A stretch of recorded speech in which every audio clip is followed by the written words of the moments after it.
What happens when one of Hollywood's most unpredictable actors sits across from daytime television's most provocative host, and a routine interview about his new movie turns into one of the most volatile, unforgettable moments ever captured on live TV? You're about to witness Nicolas Cage like you've never seen him before. And trust me, you won't believe what comes out of his mouth. The studio lights blazed. The audience buzzed with anticipation. Nicolas Cage strode onto the View set with that enigmatic energy only he could bring. Half philosopher, half rock star. He smiled faintly as he took his seat across from Joy Behar, who was already grinning like she knew something the audience didn't. He was there to promote his latest psychological thriller, but Joy had other plans. "So, Nicolas," she began, leaning back in her chair, voice dripping with mischief. "Before we get into the movie, I have to ask, what was going on with all those castles and dinosaur skulls you bought a few years ago? That was pretty irresponsible, wasn't it?" The air instantly tightened. Cage's jaw flexed, just slightly, but his voice remained calm, deliberate. "Well, Joy," he said, "I think that's a rather narrow way to frame a person's life. I made investments. Some were good, some weren't. That's called being human." "Investments?" Joy laughed, turning toward the audience for backup. "Is that what we're calling pyramid tombs now? Come on, Nicolas. Some of those purchases were downright crazy." A ripple of awkward laughter moved through the studio. Whoopi Goldberg shifted in her seat, sensing danger. "Maybe we should talk about the film, Joy," she suggested gently. But Joy wasn't done. No, I think people want to hear this. I mean, Nicolas, let's be honest. You've made some questionable choices, both in life and in film. That one where you fought animatronics in a pizza joint. What was that?" Cage leaned forward, his eyes narrowing, the famous intensity rising. "You know, Joy," he said slowly, "I find it fascinating that someone who's built a career sitting at a table offering opinions feels entitled to critique people who create things." The audience froze. You could feel the sound operators hesitate, unsure whether to cut to commercial. Joy's smile faltered, then returned sharper than before. "Create things? Nicolas, come on. You've screamed about bees, dressed like a bunny, fought vampires. At some point, you have to admit you've made some real stinkers." "I own everything I've done," Cage fired back. His tone was steady, but the heat was unmistakable. "Every role, every risk, every film. I don't hide behind a desk and take pot shots at people who actually do something." Sarah Haynes jumped in nervously. "So, Nicolas, tell us about your new movie." "Oh, let me guess," Joy cut her off. "Another Nicolas Cage movie where Nicolas Cage plays Nicolas Cage? Do you ever actually act, or do you just show up and be weird?" That was it. Cage leaned forward, elbows on the table, his voice dropping to a dangerous whisper. "You want to talk about acting, Joy? Let me tell you what acting is. Acting is truth. It's finding the raw, honest emotion in a moment, then sharing it with the world, even when it tears you open. It's commitment. It's courage. It's something most people couldn't begin to comprehend." Joy scoffed, rolling her eyes theatrically. "Oh, please, spare me the masterclass. You're not Marlon Brando, Nicolas. You're the guy who screams about stealing the Declaration of Independence." "And you," Cage shot back, his voice now booming, "are the person who thinks mocking people's pain and passion is entertainment. The difference between us, Joy, is that when I commit to something, I commit. I don't sit in judgment while contributing nothing meaningful to the world." The audience gasped. Whoopi's eyes darted toward the control booth. The camera operators froze between wide shot and close-up. For a heartbeat, the studio was dead silent. Just the hum of the lights and Cage's steady breathing.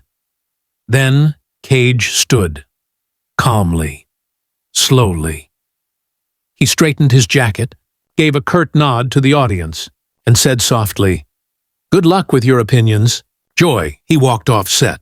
"No yelling, no theatrics, just quiet conviction And for the first time in The View's long, chaotic history, Joy Behar had nothing to say. The other hosts were scrambling, voices overlapping, hands waving, desperate to de-escalate the situation, but it was like trying to stop a freight train with bare hands.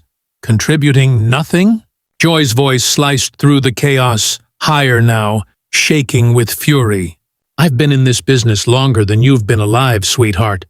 I've interviewed presidents, covered wars, dealt with real news while you were probably still figuring out which relative got you into Hollywood.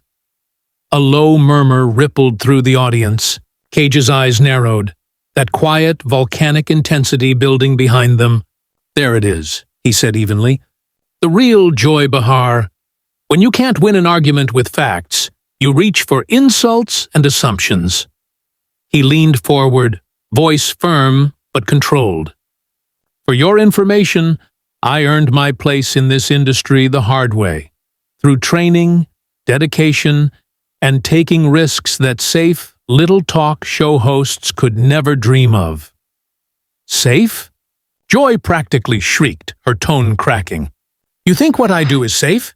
You think sitting in this chair every day, getting shredded online, being called every name under the sun? That's safe? You have no idea what it's like to live under that microscope. The difference, Cage said, rising halfway out of his chair, his voice now edged with fire, is that I get criticized for creating something. You get criticized for tearing people down. There's a world of difference between being judged for your art and being judged for your cruelty. Joy slammed her palm on the table, the sound echoing across the studio. Cruel, I'm being honest. Someone has to tell the truth about these ridiculous movies you make. Ghost Rider, really? A flaming skeleton on a motorcycle? What adult thought that was a good idea? The audience chuckled nervously. Then Cage went very still.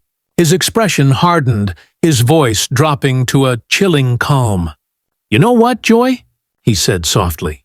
I'm starting to understand why people change the channel when you start talking. The words landed like a bomb. Gasps erupted from the audience. The crew froze, Joy's face twisted.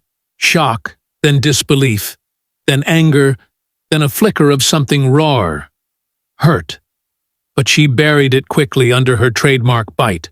Excuse me? She said, her voice cracking slightly. Did you just insult my ratings? My show has been on the air for decades. I have millions of loyal viewers who tune in because they want to hear what I have to say. Cage tilted his head, studying her with that unnerving, cinematic stillness. And yet, he said quietly, here you are using your platform to attack a guest instead of having a real conversation. Tell me, Joy, when was the last time you created something that brought people happiness instead of just stirring up controversy? I create conversation, Joy snapped, but her voice wavered, conviction faltering. I create dialogue about important issues. Important issues? Cage's eyebrows shot up, genuine disbelief flickering in his expression. Like mocking someone's career? Like ridiculing their work for a cheap laugh? He leaned closer. If that's your idea of important dialogue, then maybe the problem isn't my movies, Joy. Maybe the problem is your understanding of what actually matters. Sonny Hostin tried to step in. Maybe we can all take a breath and— No! Joy cut her off sharply, jabbing a finger toward Cage. I'm not backing down from this. You come on my show acting all high and mighty about your art. But let's face it, half your recent movies are garbage, and you know it. At least I have the guts to say what people are thinking. Cage stood, slowly, fully. His shadow fell across the table, and for a moment, the entire studio seemed to shrink around him. Garbage? His voice rumbled, controlled but thunderous. Let me tell you something about garbage, Joy. The room went dead silent. Garbage, he said, pacing slightly, is tearing people down for sport. Garbage is using your position to spread negativity instead of celebrating the courage it takes to create. Garbage is mistaking cynicism for wisdom. Joy shot to her feet too, finger pointed, voice shaking with rage. "Oh, don't you dare lecture me about wisdom! You're an actor, Nicholas. You pretend to be other people for money. I deal with real issues, real politics, real lives, real problems." Cage gave a short, humorless laugh that echoed off the studio walls. "Real problems?" he said, his tone razor-sharp. "Your real problem, Joy, is that you can't stand when someone refuses to fit into your neat little box of what's acceptable. You see something different, something uncomfortable, and your first instinct is to mock it, to drag it down so you can feel powerful." The tension was unbearable. The audience was silent. The hosts were frozen. Whoopi was motioning frantically to the producers, "Cut to break! Cut to break!" But the cameras kept rolling, and there they stood. Nicolas Cage and Joy Behar, toe to toe, eyes locked in a silent war neither was willing to lose. The set felt less like a talk show now, and more like a battleground. The set was in chaos. The other hosts' nervous laughter and desperate attempts to steer the conversation back to civility were useless. Two unstoppable forces had already collided. Joy leaned forward, eyes blazing. "You know what? Maybe I should mock it. Maybe someone needs to call out this Emperor's New Clothes situation. Your so-called acting style is just yelling and making weird faces. And somehow, you've convinced people that's deep or artistic." Cage didn't flinch. Instead, he smiled faintly, cold, composed. Then his voice dropped to that low, unnerving whisper that could chill a room. "My acting style," he said, each word deliberate, "comes from years of studying under Sanford Meisner. From understanding the method. From dedicating my entire life to a craft you clearly know nothing about. Tell me, Joy, what exactly qualifies you to judge anyone's artistic expression?" "Life experience," Joy shot back without hesitation. "Common sense, the ability to call something ridiculous when it's ridiculous." Cage tilted his head, looking at her not with anger, but pity. "You know what's truly ridiculous, Joy? Sitting in judgment of people who are brave enough to try, to expose themselves to failure, to ridicule, in pursuit of something meaningful. You've built your career mocking those who create, not creating anything yourself." "The work?" Joy's voice cracked into a sharp laugh, rising higher. "What work, Nicholas? Screaming about stealing the Constitution? Running around in wigs and yelling about bees? That's not work. That's a paycheck for overacting." Cage leaned in, eyes burning now. "And what you do isn't even that," he said coldly. "At least when I overact, I'm trying to make an audience feel something. You've built a career out of tearing people down and calling it commentary. It's not brave, Joy. It's mean. All right, let's all just—" Anna Navarro started, but Joy cut her off. "His fans," Joy said, voice dripping with sarcasm, "are probably teenagers who think loud equals funny. Mature audiences want subtlety, sophistication, not whatever it is you're selling." Cage's eyes flashed, a dangerous light flickering behind them. "Mature audiences," he repeated, voice like a blade. "You mean the ones who tune in to watch you bully guests and peddle gossip under the guise of conversation? That's your definition of maturity?" "I don't bully anyone," Joy snapped, but her voice wavered. "I ask tough questions. I hold people accountable." "Accountable for what?" Cage demanded, rising from his chair. His tone was sharp, commanding. "For daring to make choices you don't approve of? For being different? For refusing to play it safe, the way you've done your entire career?" The words hit like a slap. Joy's face went crimson. Part fury, part something harder to name. "Play it safe?" she sputtered. "You think this job is safe? You think it's easy to sit here every day and get criticized by people like you who think they're better than everyone else?" "I don't think I'm better than anyone," Cage said quietly, his voice suddenly calm again. "But I'm starting to think I'm better than someone who uses their platform to spread negativity and call it journalism." The audience reacted audibly.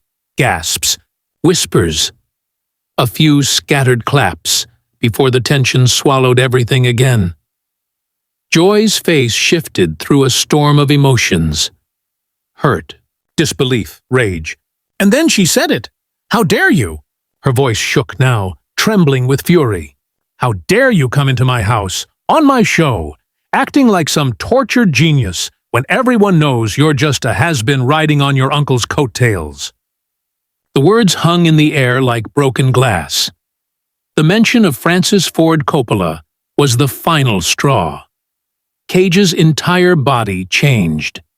His posture straightened, his jaw locked, and his eyes turned into something primal.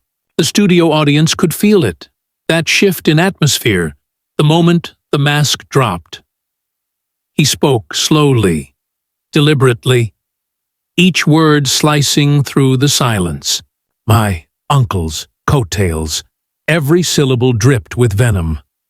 Joy blinked, suddenly realizing she'd crossed a line she couldn't uncross. Cage's next words came out like a controlled detonation. "Do you have any idea what it's like to spend your entire life trying to earn your name back? To work twice as hard just so people stop saying you're only here because of someone else's legacy? I've bled for this craft, Joy. I've lost everything for it. You sit here mocking passion because you don't recognize it anymore." He leaned forward, his voice almost a whisper again, raw and trembling with conviction. "You can't see art, Joy, because cynicism has blinded you to it. You confuse cruelty with honesty, and you call it integrity. That's not journalism. That's bitterness with a camera crew." The audience erupted, not in laughter, but in stunned, breathless silence. Joy's mouth opened, but nothing came out. Whoopi stood, hand in the air, calling for commercial, but the cameras kept rolling. And there it was. Two figures standing at opposite ends of a table, locked in a standoff that felt more like a duel than a daytime segment. Cage, still, formidable. A storm, barely contained. Joy, trembling, furious, but unsure if she'd just gone too far. The light above the camera flickered red, and for the first time in years, the view felt less like television, and more like history being made live. Cage leaned forward, his voice low and controlled, the kind of calm that made the air feel electric. "You really want to go there, Joy? You want to make this about family connections?" He let the silence stretch, the audience frozen in anticipation. "Then let's talk about your big break, shall we? Let's talk about the real story of how Joy Behar became Joy Behar." For the first time all morning, Joy's trademark smirk faltered. "That's completely different, and you know it. Is it?" Cage countered, stepping closer to the table. The lights seemed to dim around him. Or maybe it was just the weight of his presence. Because from where I'm standing, it looks like someone who's never created anything meaningful is attacking someone who's dedicated his entire life to the craft. "And now you want to make it personal?" The other host sat frozen. Whoopi leaned back, eyes wide. Sarah's hand covered her mouth. The audience was silent. Not a cough, not a murmur, just the sound of history being made on live television. "Personal?" Joy's voice cracked, her composure unraveling. "You made it personal when you insulted my intelligence, my career, my viewers. You think you can come on here and play the tortured artist when everyone knows you're just a joke?" Cage's laugh was short, sharp, the sound of glass breaking. "A joke?" He leaned closer, eyes narrowing. "You know what's a joke, Joy? The fact that you think tearing people down makes you important. The fact that you mistake cynicism for wisdom. You've spent so long mocking, sneering, judging. You've forgotten how to create anything that lifts people up." "Lift people up?" Joy shot back, almost shouting now. "What's uplifting about you making terrible movies that waste everyone's time and money? What's noble about screaming on screen and calling it art?" Cage slammed his hand down on the table. The sound cracked through the studio like thunder. Water glasses rattled. The audience jumped. "What's noble, Joy, is that I try." His voice trembled with conviction. I put myself out there. I take risks. I chase emotion, experience, meaning, while you sit behind a desk taking cheap shots at people who are in the arena." The phrase landed like a hammer. A flicker of confusion passed over Joy's face. The Roosevelt reference lost on her. But the conviction behind Cage's words needed no translation. He straightened, his voice rising now fierce and unwavering. "You want to know what my movies are really about? They're about passion, about risk, about refusing to play it safe in a world that rewards mediocrity. Every role I've ever taken, from a $2 million indie to a $200 million blockbuster, I've treated with the same respect, the same fire, the same devotion." Joy took a small step back, visibly shaken but unwilling to yield. "That's all fine and good," she said, forcing a laugh that didn't quite land. "But it doesn't change the fact that some of your movies are objectively terrible." Cage's voice dropped to a near whisper, but it carried the force of a storm. "Objectively terrible according to who? You?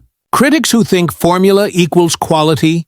People who believe safe and forgettable is better than bold and unforgettable?" Joy stammered, searching for footing. "According to audiences. According to box office numbers. According to common sense." Cage shook his head slowly, a hint of sorrow in his eyes now, his anger cooling into something more dangerous. Disappointment. "You really don't get it, do you, Joy?" he said softly. "You've built a career measuring everything by applause, views, and outrage. But real art, real passion, doesn't beg for approval. It demands honesty, and that's something you've long since forgotten how to recognize." The studio was silent again, not because they didn't know what to say, but because no one dared to breathe.